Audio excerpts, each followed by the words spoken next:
Good to see everybody, and but the time has arrived for us to kind of start beginning, and so let me call to order the oldest Lions Club in the world, and I'm Rudy Munguia, the president, and I'm pleased to see everybody that is joining us today. Uh, Chuck, I believe, is our host Zoom person today, and I will ask if you have any special words for us concerning Zoom.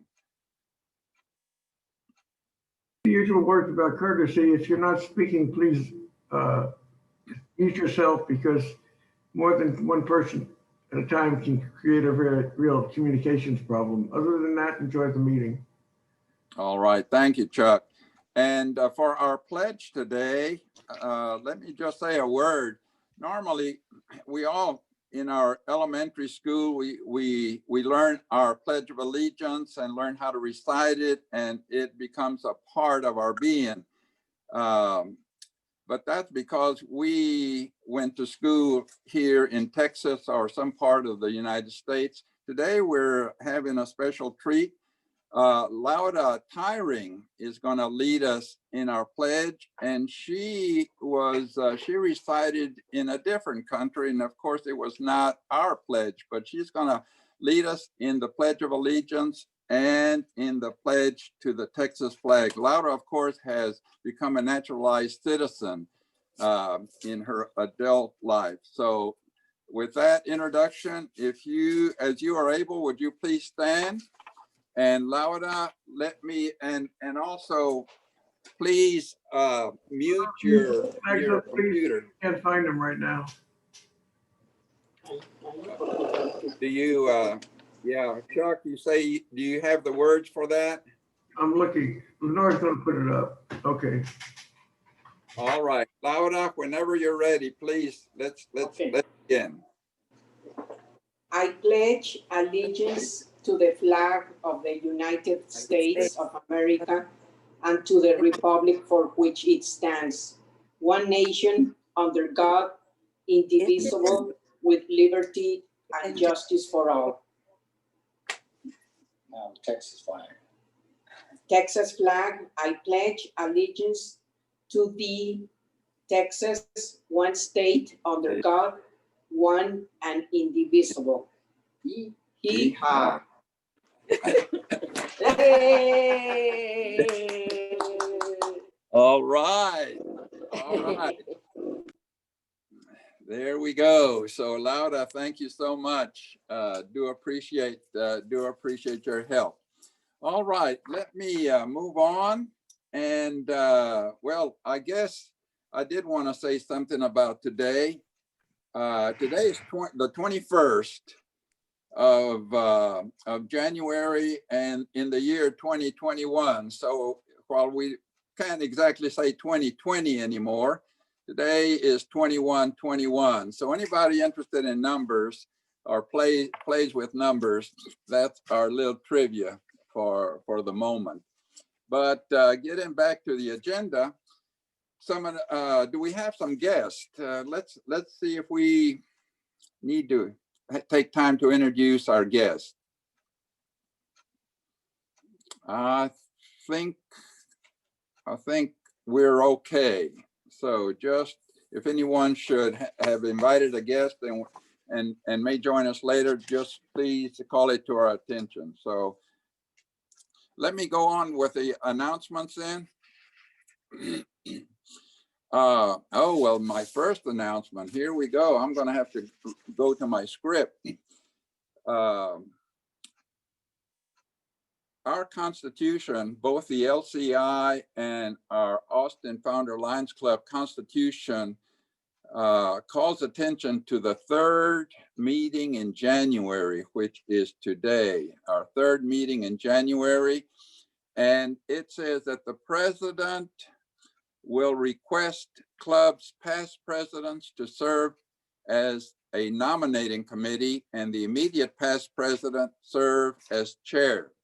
So let me pause there. I do want to ask all past presidents to be prepared to serve as a nominating committee And the chair of that nominating committee will be our immediate past president, and that will be Ann Ward. So be it known that we are following the guidelines of our LCI and Founder Lions Club Constitution, and that announcement has now been made.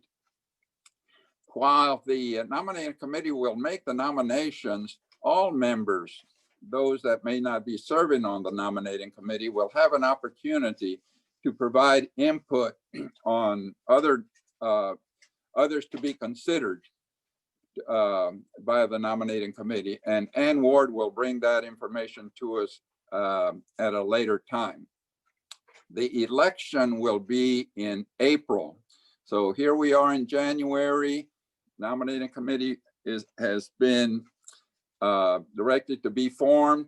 And so the election in April, and Ann Ward will, I'm sure, be sharing additional information. Ann, do you have anything else to add at this point? Thank you, Rudy. We will send out a notice to all the members that we have formed the nominating committee, and we will request input via email. And of course, anyone may contact me directly. And I will have more information shortly. Thank you. Thank you. And let me move on then. Meals on Wheels, we do have that service activity scheduled for tomorrow, Friday, January the 22nd, at the Meals on Wheels headquarters on 5th Street. And that time will be from 8:30 to 11:30. 11, tomorrow is 11. Oh, till 11. Okay, thank you. Okay, from 8:30 to 11. And we have several people that have signed up. If I may just call out their names, myself and my wife, Gloria, John and Sally Niefler, Gaylord, let's see, Robert Watson, Craig Estes, Judy Jones, and I believe a couple of South Austin members, Liz and Mary Lefebvre. So that gives us 10. We're looking for 10. So thank you for all that have signed up for it. Anybody still wanting to come out is welcome. So that is tomorrow. Our February Meals on Wheels commitment is on February, gosh, is it February the 19th?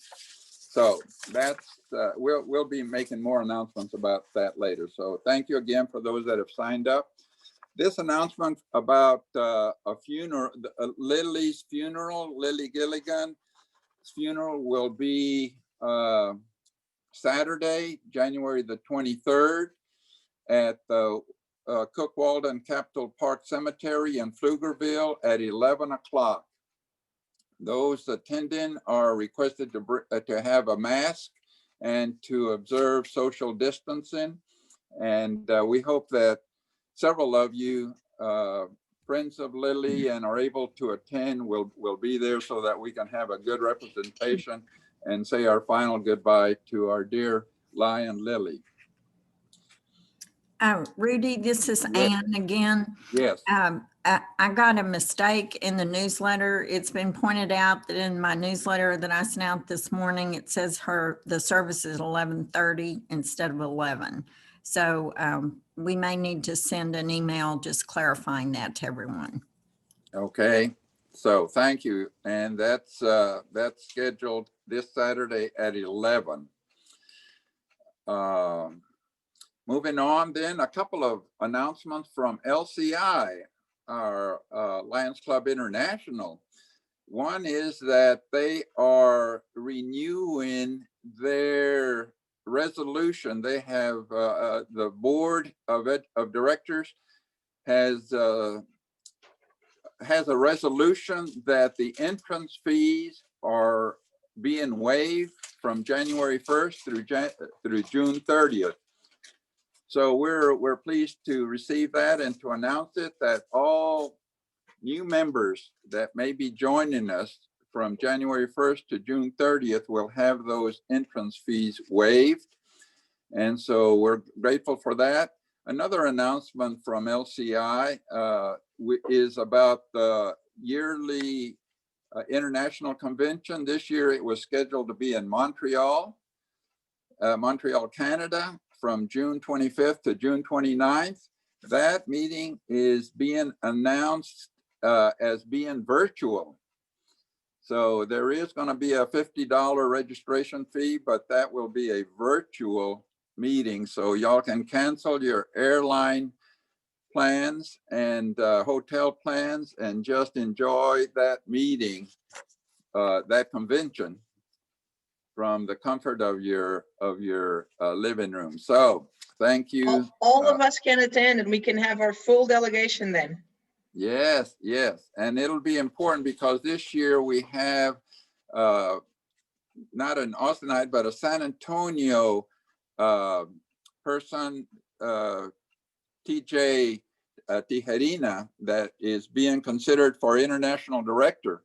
And so JP, you've are more familiar with this, and so we may ask later for additional information about that. But that's scheduled in June, so we'll have time to bring everybody up to date on that. All right, and I believe that takes care of announcements. Oh, well, I do want to mention that Ann Ward did send out her newsletter. And so thank you, Ann, for all the hard work that must have involved and for the good information that's included in there. So we appreciate that. So y'all look for the newsletter if you haven't already been checking your email. Okay, and there is a board of directors meeting after this meeting and it's scheduled for 1:45. And for these board of directors meetings, everyone is invited. I hope you know that. Not everybody can participate because we do have our elected board and directors, but everyone is invited to join us and see what's going on. All right, birthdays. We have David Mann. Is David on right now? We want to wish him a happy birthday. Coming up on January 26th. That'll be next Tuesday. And he is our only birthday person in this coming week. So, all right. Any other announcements that might need to be made at this time? If not, let me see if we're ready to move on into our history of our Lions Club. Every so often, I like to ask our Alan Ford to bring us up to date a little bit more about our history. You know, our club is 100 years old, the oldest Lions Club in the world. So you know there's got to be some valuable history there, and it tends to get away from us unless we kind of have it in front of us every now and then. So today, Alan will be shared. Alan, are you there? I'm here. Okay. And I haven't, and your video is working okay and all, so that we can follow along. Let's find out about that. Okay. Well, let me turn it over to Alan then. And Alan, if you will, share a little bit about the history of our club and what particular time we're looking at. Okay, can you see my shared screen now? We can, perfect. Oh, good. Actually, this is a piece of history that morphed into current events, because this is something that arose when we were preparing for our centennial celebration of the club in 2016. And digging back through our history, we found that the club had been connected with the House Park Stadium in Austin. Some of you are probably familiar with that stadium. It was the original one for the Austin Independent School District at 15th and Lamar. And a lot of us have been there at football games over the years, but we discovered in the course of preparing for that centennial celebration that the Lions Club had funded the big scoreboard at the end of the field there. And apparently football was a pretty big deal with the Lions Club even back then. I wanted to go back and talk about that a little bit and tell you where we went with that. The stadium was built in 1938 and 39 on land that was donated by Edward House, who had been a former diplomat and an advisor to Woodrow Wilson. So that's why it was named after him. And about half of the funding came from a Public Works Administration grant to the city of Austin. The Lions Club support for football dates back at least as far as 1927-28, because the history of the club that was published in 1946 says that in those years they inaugurated the first football attendance contest. We don't have any explanation of exactly what that contest amounted to. Did it mean who went to the most football games or what? Well, that's lost to history for the time being, at least. But in 1936 and 37 year, they inaugurated the Most Valuable Player Award to an Austin High School Maroon football player. And that over the years, I believe, probably eventually morphed into the sportsmanship trophy that we now award to an AISD school every year. We can see that even during the war in the years 41, 42, 42, 43, they were still presenting that award. And in 41, 42, they held a football attendance contest, and apparently the winners got Texas to the Texas-Oregon football game. 43, 44, they were still making that presentation. Anyway, 1945, 46, and I believe at the time during the war, there were at least 40 members of the club who served in the armed forces, by the way. So everybody was coming home, things were really picking up, and the club decided that they needed to build a scoreboard at House Park. And originally they budgeted $1,500 for that for wood and sheet metal construction. But when they got to really looking at what would be an appropriate permanent memorial to the people who served in the war, they concluded that they really needed to spend more than that, that it would probably come to about twice that amount. And the next year, after many difficulties with wartime priorities and labor troubles, they concluded the project. They made the presentation to the Austin School District, and the final cost was recorded as $2,956.72, or about $42,000, almost $43,000 in today's dollars. Best we can tell, this is what the original scoreboard looked like. It had an analog clock. I'm assuming that that was electric. Nobody had to crank it, but apparently somebody had to put up numbers for down and distance and the scores and that sort of thing. But you notice it had a real prominent Lions logo on it. It also had a dedication at the bottom honoring Austin High School students in World War II. Now, there were some problems that developed over the years. Somewhere along the way, the scoreboard was digitized. A digital display was put out in front, and you notice that they moved the Lions logo up to the top. And by the way, this picture came right out of my 1962 Travis High School yearbook. That was our team taking the field. But the Lions logo was illuminated in the little arched area up at the top of the scoreboard. And that looked real nice. But then somewhere along the way, they built a much larger digital display out in front. In fact, you can see the way it sits out in front of the scoreboard structure there. And the Lions logo not only was obscured, it disappeared completely. It's nowhere to be found at this point in time.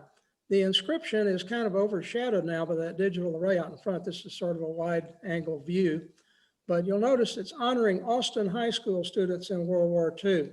I have no doubt that they were talking about the Austin High School that became Stephen F. Austin High School in 1953, I believe, named after Stephen F. Austin. But before that, it was sort of considered to be the Austin High School.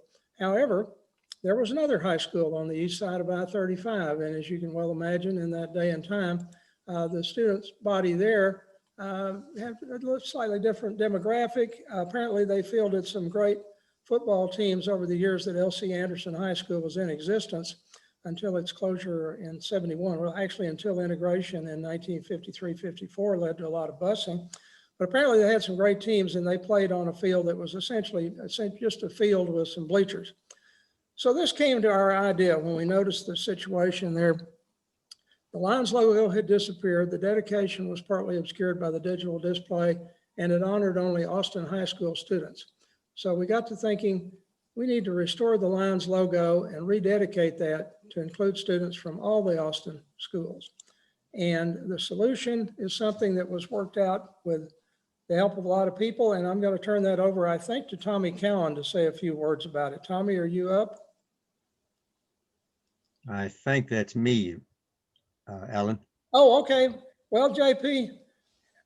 Yeah, the thought originated during our centennial year, and I had the pleasure of serving as president that year. So we started trying to figure out how to rectify the problems that Alan had identified, that is the loss of the Lions logo and the fact that most of the dedication statement had been covered up, and that it was not really reflective of the Austin school district as it existed today. So several people got together and presented it to the board. We accepted the thought and idea, and others started working on the appropriate language for a replacement plaque of some kind. And you see here what we wound up with. The language does acknowledge that the original dedication was for Austin High School students. And as Alan said, that was undoubtedly for the Austin High School that was most predominant in the district at the time. And the second statement was mostly drafted by Lion John Niefler with a little editorial from several of us that got involved in it, and made the dedication in memory of all Austin Independent School District students who might have served in World War II. And we did dedicate that plaque at a football game between Llano and Eastside Memorial High School, which was the closest we could become to Veterans Day, November 11, 2019. I don't remember whether that was the day before Veterans Day or day after Veterans Day, actually, but we suffered through a long, cold evening to get that done. And now you see there a larger rendition of the plaque. The plaque was actually made, cast in San Antonio by Southwell Corporation, a 150-year-old company that is well renowned in metal casting, and it is aluminum, so it should last a long time. We weren't able to put it up immediately because there was still some construction taking place at the stadium, but I think the next screen will show, well, here's where it actually got put up, and I'll turn this over to Tommy Cowan now.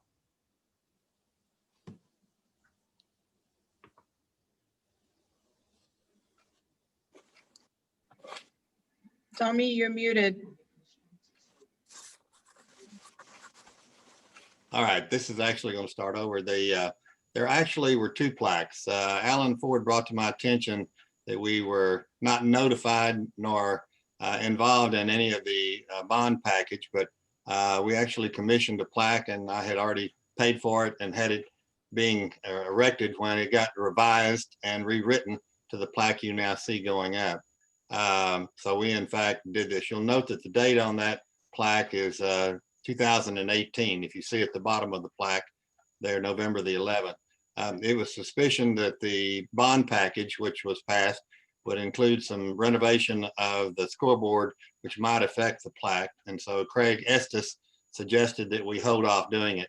As I later determined, the scoreboard is not, nor ever was, part of the bond package to be renovated. So there is no danger that we were going to lose this plaque. So I reaccured the plaque and I put it up this weekend over the holidays.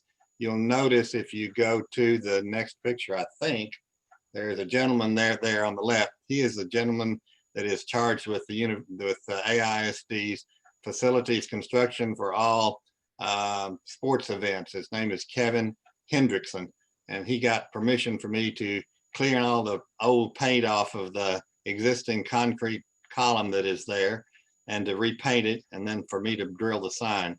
I just want to go on record of saying they put concrete in the old days to mean it. My drill bit took the better part of 3 hours to drill 3 holes in that plaque to go put it up. But anyway, it is now there. As you enter the stadium from the south end, you'll be directed by the nature of fencing directly past this. And on the other side of this is a flagpole, which we could, in fact, if we ever wanted to have a Veterans Commission of any of this, there is a flagpole available for a flag going up immediately right there. That concrete is there forever, and that plaque, I will guarantee you, is there forever. We finished that over the holidays. Kevin was an unbelievably nice guy. I'm doing some work for him, volunteer work for some field goals and also some bandstands. So he and I have gotten to be good friends, but he's our buddy. If we ever need anything physical plant wise, Kevin will be our man to go get it. That's it. All right, thank you, Tommy, and thank you, JP. I only have one bone to pick about the whole thing, and that's that Tommy, but by virtue of being the person who installed it, did get to make the choice, and he used blue paint. That was the site, that field was the site of many bitter rivalry games between Travis High School, colors red and gray, and McCallum High School, Tommy's alma mater, which was what, blue and what, Tommy? All right, I would counter that by simply saying Kevin has asked me to do some announcing on some fence signs, and guess what, Alan? They're in red and black. That should make you happy. That's heading in the right direction. Well, anyway, thank y'all very much. Thank you, Rudy. Thank you, Rudy. Okay, well, thank you so much for Alan's presentation and for JP and Tommy making commentary. And I'm sorry we didn't have John Niefler's picture there, but John, yay, thank you so much for your wordsmith assistance in wording, in the wording for the flag. So, well, thank you everyone for your attention. And again, this is what I would like for us to just kind of review a little bit more about our history. We're making history with each meeting, but they're with 100 years behind us, we have lots to choose from. So thank you again for everyone's assistance today, but we're ready to move on. And we have a wonderful program, and to introduce our program and our speaker, Ma'am Hriuby, if you will, please. Thanks, teacher.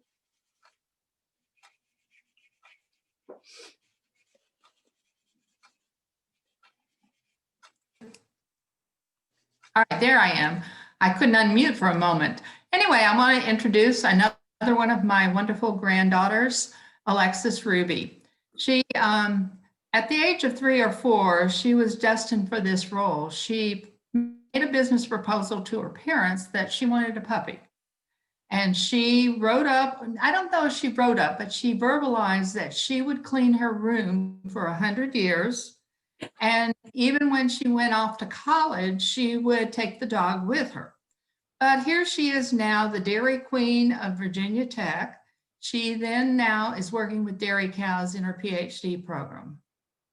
This is Alexis Hriuby. Hi, everybody. Thank you for that introduction. I'm really excited to show you guys today a little bit about dairy cattle.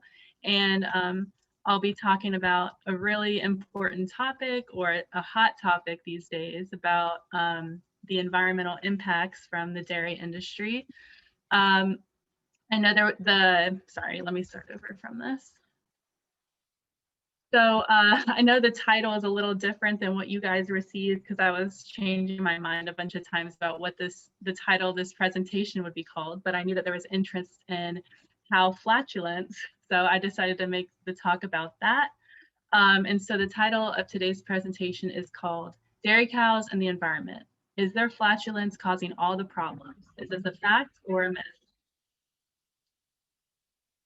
So the outline for today's presentation and what I'm going to be talking about and the questions that will be answered are: what are greenhouse gases? How do dairy cows contribute to greenhouse gases? What are the sources of these greenhouse gases, specifically methane, which is what we're talking about when we talk about bovine flatulence, and how do cows form methane? Also, what research is being done to decrease this methane production?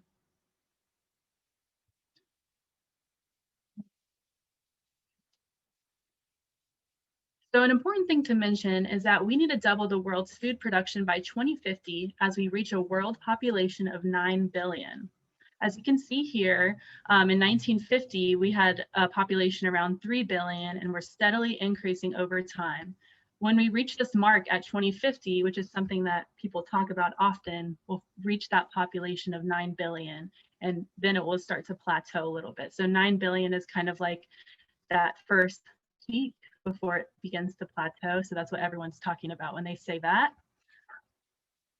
And agriculture needs to keep up with this growing population. So agriculture production actually needs to double. So even though this population isn't doubling from now until 2050, the agriculture production needs to double because as developing countries increase the numbers in their population, they're going to have an increased demand for products such as meat and milk.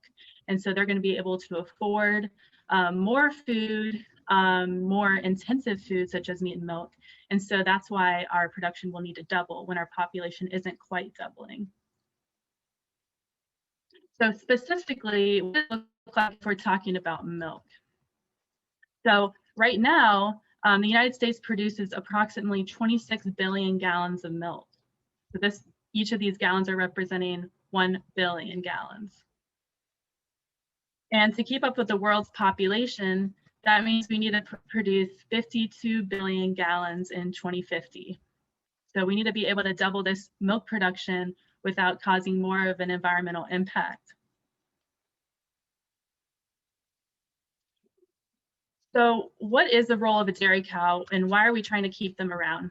Well, dairy cows have the capability of turning a low quality input, such as things like grass. They eat a lot of byproducts like distillers grains from breweries. They eat distillers grains from breweries. They eat cotton seeds. So we use the cotton obviously for clothes and things like that, but they eat the cotton seed and then turn it into a high quality output, which is the milk. However, dairy cows have been criticized for their contribution to greenhouse gases. But what are greenhouse gases? Everyone likes to throw around this term and it's unclear if everybody really knows what it is. So greenhouse gases refers to any gas that can get trapped in the atmosphere of the earth, and the heat from the sun, instead of going back out to space, it'll be reflected against these gases trapped in the atmosphere and then come back to the earth.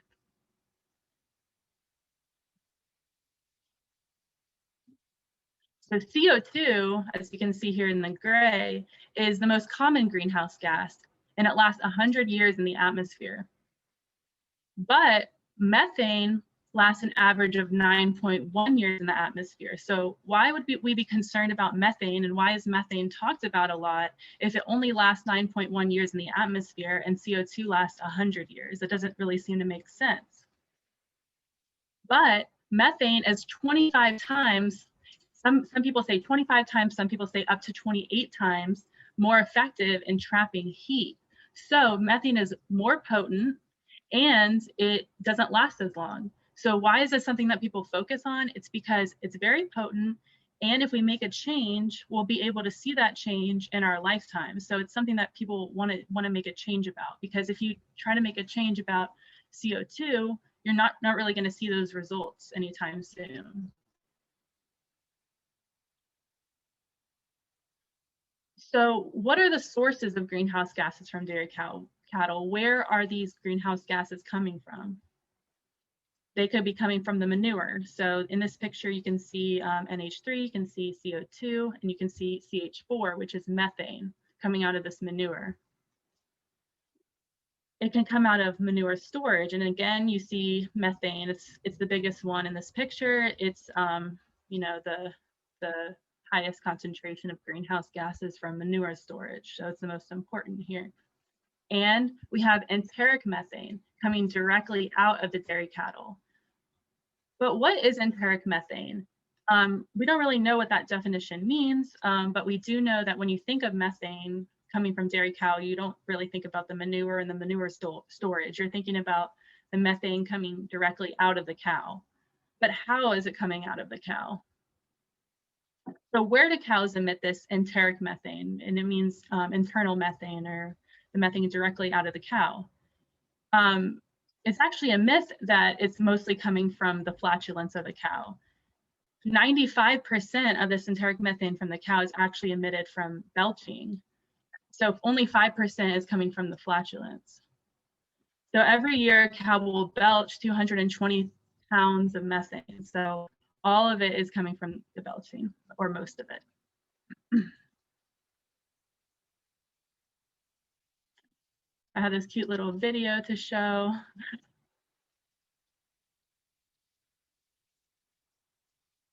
Cow catching snowflakes.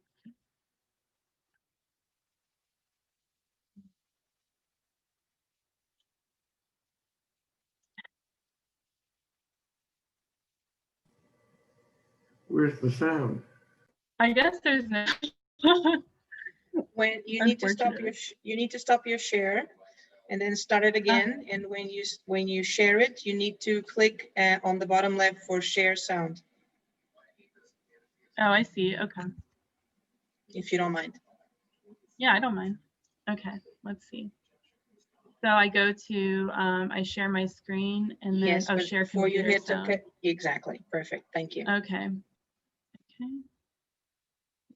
This will work now.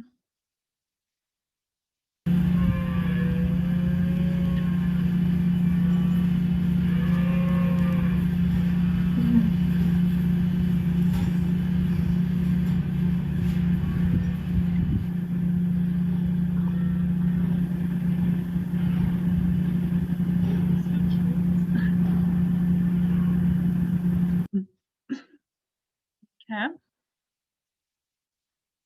Let's see if I can go to the next slide here. There we go. So what are the environmental impacts of dairy cows anyway? So this little pie chart here shows what percentage of causes are contributing to total greenhouse gas emissions in the United States. So you see here that transportation is 28%, electricity is 27%, industry 22%, and agriculture, which we want to focus on right now, is 10% of the total greenhouse gas emissions in the United States. And this is encompassing everything such as methane, carbon dioxide, and the other gases that I mentioned earlier. And so out of this 10%, 1.3% of this contribution will come from dairy cattle. So 1.3% of greenhouse gas emissions are coming from dairy cattle. And about half of this is coming from methane. So it's a lot smaller of an impact than one might be led to believe when people are talking about the contribution of dairy cattle. But it is still a contribution, and we still want to address it as an industry. So I talked about enteric methane earlier, and that it's coming from the belching of the cow, but how is it formed?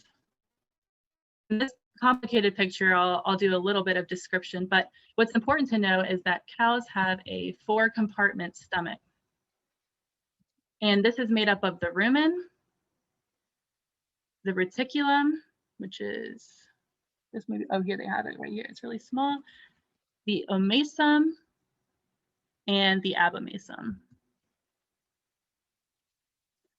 The rumen is the largest stomach compartment and can hold 25 gallons of materials.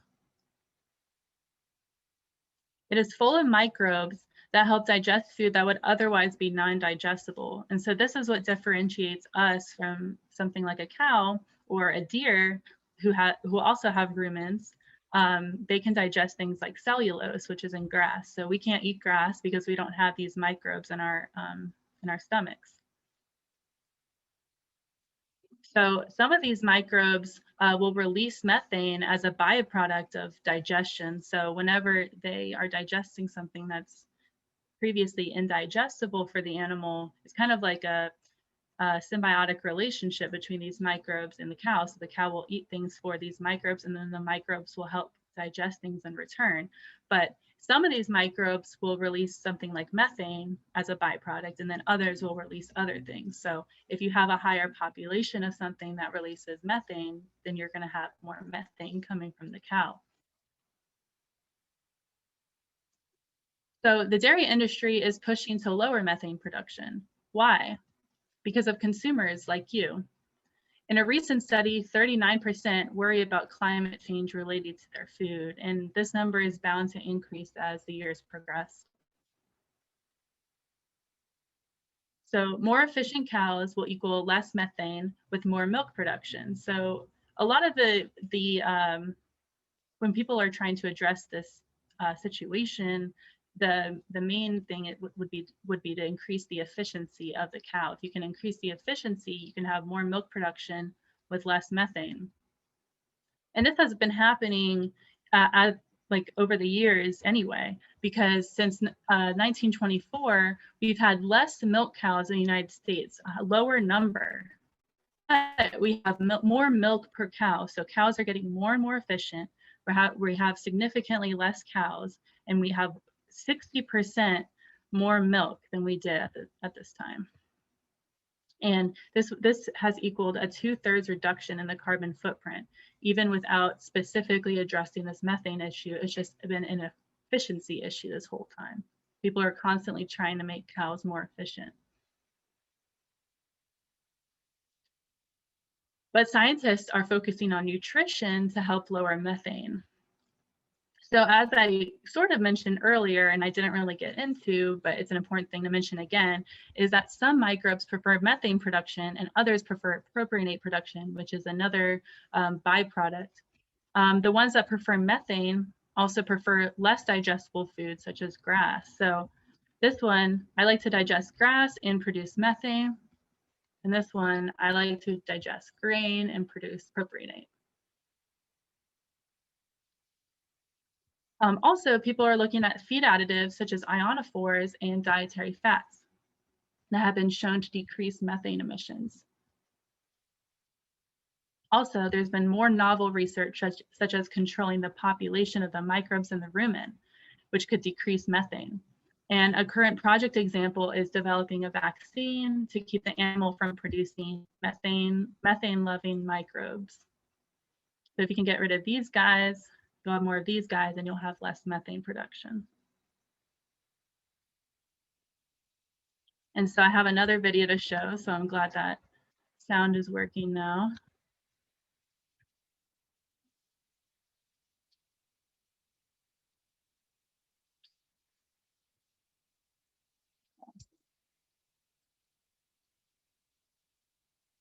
One second.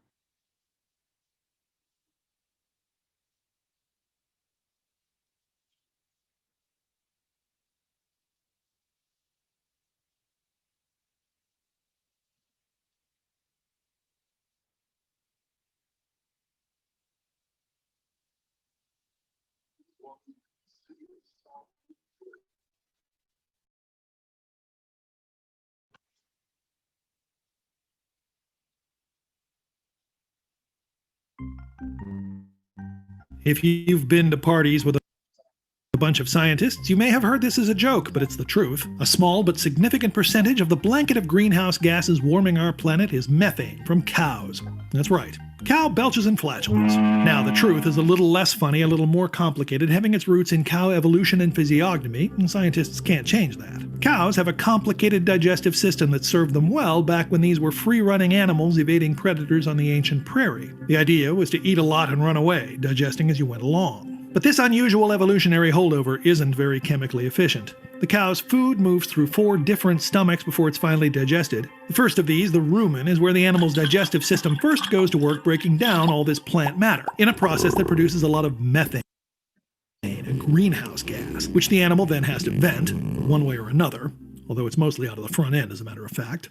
Now, a few years ago, a couple of Canadian and Australian scientists discovered that adding just a small amount of certain varieties of seaweed to the cow's feed would tweak that chemical reaction taking place in the cow's stomach, blocking the formation of all that methane gas and causing the cow instead to grow muscle a little more efficiently, or produce more milk. More product, in other words, from less feed, with the side effect of dramatically reducing the greenhouse gas emissions that are one reason why a big cattle population may not be the best thing for the planet. And one thing that may be good for the planet is more of this strange red seaweed. It not only absorbs carbon dioxide, as plants do, when it's grown in the ocean, it absorbs excess nitrogen and other potential pollutants there too, helping clean up the water where it grows and repair that end of the ecosystem as well. Now, humans didn't really invent this problem of greenhouse gases from large ruminants, but let's face it, our society's growing hunger for beef has made it worse. One thing we can do about that, though, is to find clever ways like this for disparate pieces of the ecosystem to interlock, work together, to make the whole system maybe run a little bit cleaner.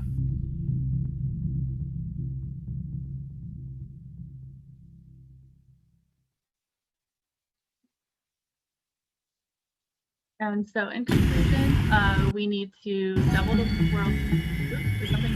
Oh.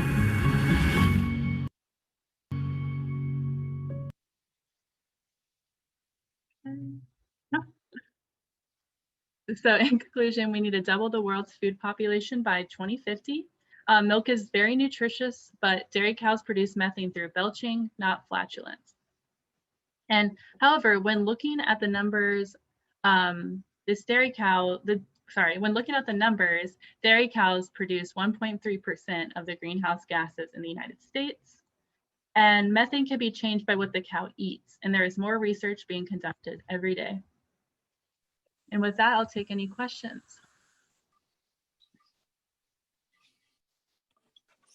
Okay, Leonor, if you would help see who might have a question, please.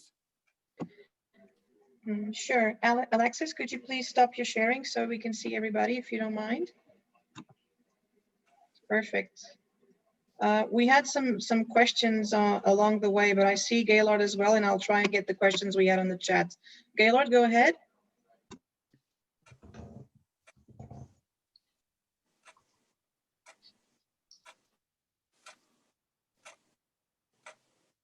You need to unmute, Gaylord, and start over. Apologize to all. Gaylord Armstrong here, Alexis, and I have to say that in spite of all the issues I've dealt with as a lawyer on environmental issues, that was the most understandable presentation I've ever seen. And I happen to have been reared on a dairy farm in Nacogdoches County in East Texas. I'm sorry, we were a little short of seaweed so that we were not able to diminish the problem. But boy, I wish I'd known that word flatulence in those days. I could really impress some people, except they wouldn't have known what I was talking about. But we use manure, fresh manure, especially extensively for a great fertilizer. Not to be too graphic, but part of my job in running the dairy was to scoop up all the manure in the dairy barns, but also in the feedlot, and stack it on this huge pile that was then sent to the garden and to our hay meadows. And I hope we weren't making the problem worse and spreading more methane, but that is a byproduct that is terribly important for a lot of at least small-time dairy farmers like us. Is there any reason for me to have a guilty complex about spreading the methane problem? Great question. So yes, I don't think you should feel guilty about that because the manure would be produced anyway, and whatever methane would be coming off of it would be going into the environment anyway. The main problem with the manure in concentrated amounts is unrelated to the presentation. Well, it's related as in it's a environmental effect. But when you have manure in concentrated amounts near streams or sources of water, you can have runoff, nitrogen runoff. And that's a whole nother issue, which like the original presentation could have been about. And that's the main concern that people have is when it rains and then the nitrogen will wash into nearby lakes and streams, and it will cause an overgrowth of algae or something like that. But if you're avoiding runoff into the water, you're pretty much mitigating that problem. So I don't think you should feel guilty related to the methane or anything like that. Okay, thank you. Go ahead, Scott, please. Okay, am I on? Am I on? I can hear you. Okay. Alexis, thank you. That was very interesting. I've learned more about the insides of a cow in just the last 45 minutes than I've known in my entire life. I'm just so glad they taste good. But my question is, I'm aware, and I'd like you to maybe expand on the use of methane gas actually in areas where it can help us to mitigate the effects of climate change as a biofuel replacement, or even as a naturally occurring replacement for things like coal. And I understand natural gas as more natural gas replaces coal, and natural gas, one of its byproducts is methane. That we're actually able to see some reductions in greenhouse gas emissions. So have you also looked at, and could you comment on some of the benefits of methane in the whole environmental and energy framework?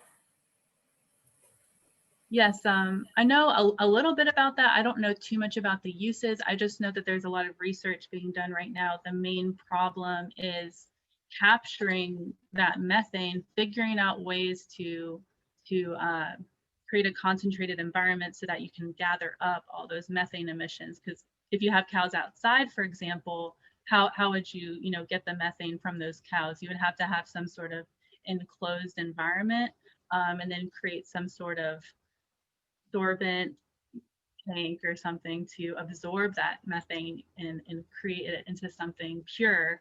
And there's a lot of things being done right now, which sound very, very interesting. But I think you'd know more about how it would be used. I'm thinking more of the on-farm, how are we going to get that? But I never really thought too much about how it would be used. We have one question that says, do only dairy cows produce methane? And along with another question, they asked for Longhorn specifically. Chuck, I see you. Tommy, I see you. I'll get back to you in a minute. Yeah, so so when you look at I didn't show all of the breakdowns of how I got these numbers when I talked to you about the 1.3%. I did a few calculations, because when you Google it, you can't really see, dairy cows have produce 1.3% of methane. It's always like 58% comes from this, and then this percent comes from this percent, you have to break it down. But when I was looking at the breakdowns, and I'm looking at the contribution of humans, and when we talk about the contribution of humans, that's 68% of the methane. The rest is naturally occurring, so swamps and things like that. Of that 68%, there's a section called enteric methane, and that enteric methane, out of that chunk of enteric methane is a percentage from dairy cows. So the rest, where does the rest of that enteric methane come from? It can come from any ruminant, and that means any animal that has a rumen, because I mentioned the rumen in dairy cows. So beef cows have rumens, and deer, anything like that can eat grass usually has a rumen. Well, horses don't have a rumen. They have like a different way of breaking down cellulose, but it's similar, but it's not a rumen, so they don't produce methane. But a lot of animals, goats is another example. Thank you. Chuck, please go ahead. And Tommy, if you'd go after Chuck, I'd appreciate that. Okay. Natural gas is mostly methane, and methane is a better, I worked for the Department of Energy for many years and played in this game. Natural gas is mostly methane. Methane makes less greenhouse gas than coal or than petroleum, but it still makes the greenhouse gas. And the idea that going to natural gas is to simply cut down the emissions.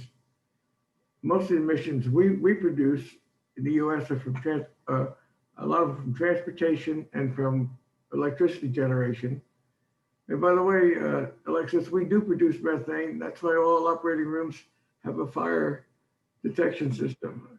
Yes, a little bit we do. So Scott, that's how natural gas fills into the picture. Okay, I'm done. All right, Tommy, please unmute yourself. Is that unmuted? Yep. Unmuted? I feel compelled to defend the breed of cows known as Longhorns, having raised them for 30 years. I'd point out one item that might not have been mentioned and you might want to study. Another value of cow poop, so to speak, is that it can be made into firewood, and amazingly known to many people as the poor man's way of having a nice fireplace over the winter. By certain treatment of cow poop, you may have that. The second item, just for notice of everyone, the Texas Cowboys have been studying for the last 3 years, and the Silver Spurs, the issue of the eyes of Texas being produced when the rumen stomach absorbs certain materials. So we've been passing recordings of the eyes of Texas to our Longhorns so that in the rumen stomach part, instead of burping, they will belch out the eyes of Texas. So just thought I would add to your expertise and the value of cow poop. Thank you. All right, I have a question here, and then JP, you can go after. It says, what cooperation is being done with dairy industry in Switzerland? I'm not sure. Do you know of any research? Nope, and we don't. So it's totally fine if you don't know. Okay, I'm sorry. No, not a problem. JP, go ahead. Well, my question was just see if we could get a clarification. I understand that what your research is attempting to identify is ways to make a cow more efficient in production of the byproduct. And did I understand you say that that's by altering the diet? Is Yes. that what the, okay, Yes. could you help me understand that a little bit better? Yes. So methane, well, you're asking specifically about my research, or how would you alter the diet to make less nitrogen and then the cow more efficient?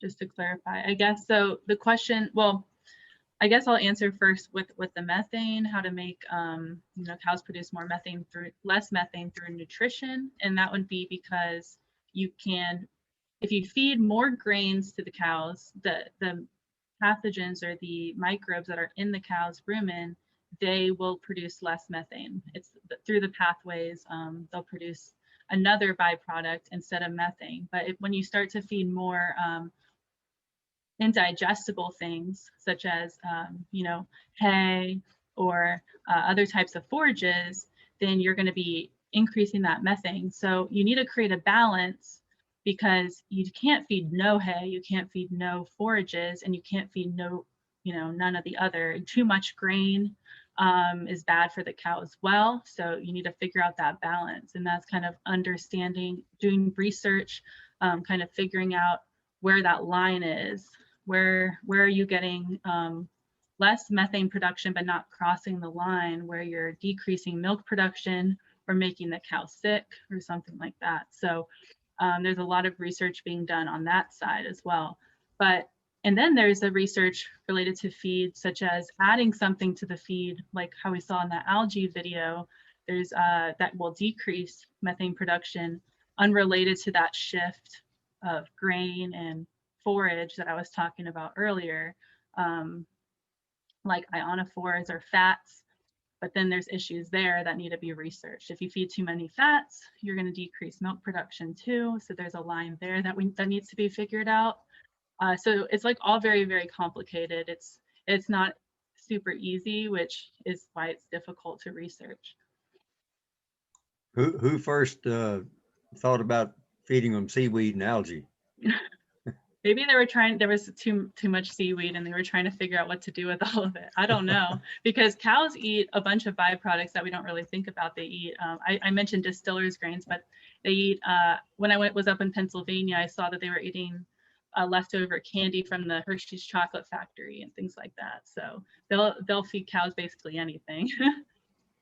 Well, thank you for your presentation. Mm-hmm. Gaylord, let's do one more question and then I'll pass it on to Rudy. Go ahead, Gaylord. This has to do, Alexis, this has to do with increasing the efficiency of production of more milk. And this sounds really corny, but I had to go down and get the cows through the dairy at 5 in the morning, 5 in the afternoon, some of those old dark scary days. And so I took a radio with me and plugged it in, and we sold our milk to Borden's. And the Borden's guy came by every day, and he said, "What in the world have you done?